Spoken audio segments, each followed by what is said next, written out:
Hi అండి. Hello, అందరూ బాగున్నారనుకుంటున్నాను.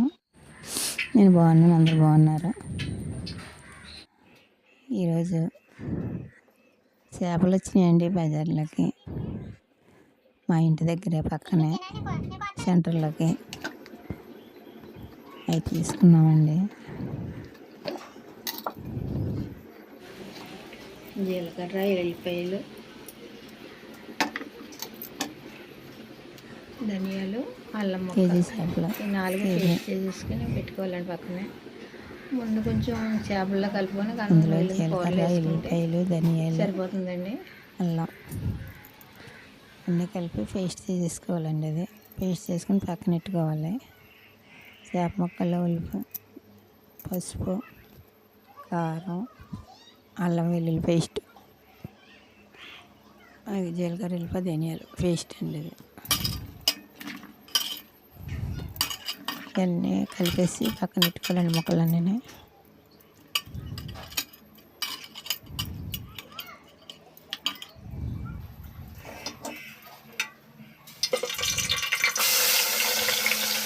నాలుగు ఉల్లిపాయలు పేస్ట్ చేసి వేసానండి. అందులోనూ కూరగాయలు, టమాటాలు మామూలుగా సీరేసి ముక్కల కింద కోసి వేసేసాను.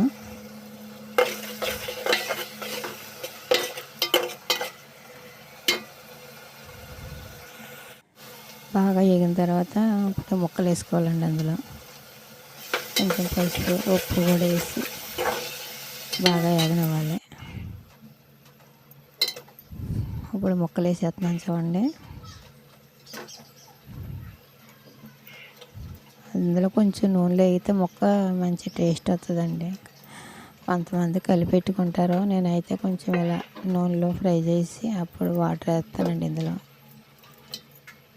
అందరూ అన్ని రకాలుగా వండుతారండి, నేనైతే ఇలా వండుతాను. ఇలా కొంచెం వండి చాలా సూపర్గా ఉంటుంది కూర, టేస్టీగా. సరిపడిగా వాటర్ వేసుకుని ఒక 5 నిమిషాలు ఉడకనివ్వాలి. తర్వాత చింతపండు పీసికి పక్కన పెట్టుకోవాలి.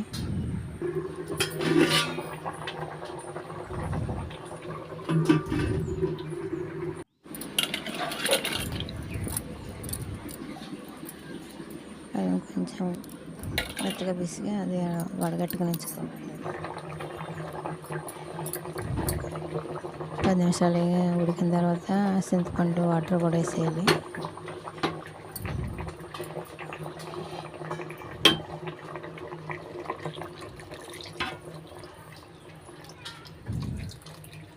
కొంచెం పులుసు ఉంటే బాగుంటుంది చేపల కూర కాబట్టి కొంచెం లూజుగా ఉండాలి. అందుకని కొంచెం ఎక్కువ వేసి ఇందాక కొంచెం మసాలా వేసాం, ఇప్పుడు కొంచెం మళ్ళీ మసాలా వేసేసుకుంటే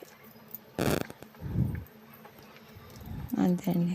చిన్న మంట మీద 10 నిమిషాలు ఉడికిపోయినట్టే. బిర్యానీ, చికెన్ కూడా చేసుకున్నాం ఈరోజు మా ఇంట్లో. కూర రెడీ అయిపోయిందండి. లాస్ట్లో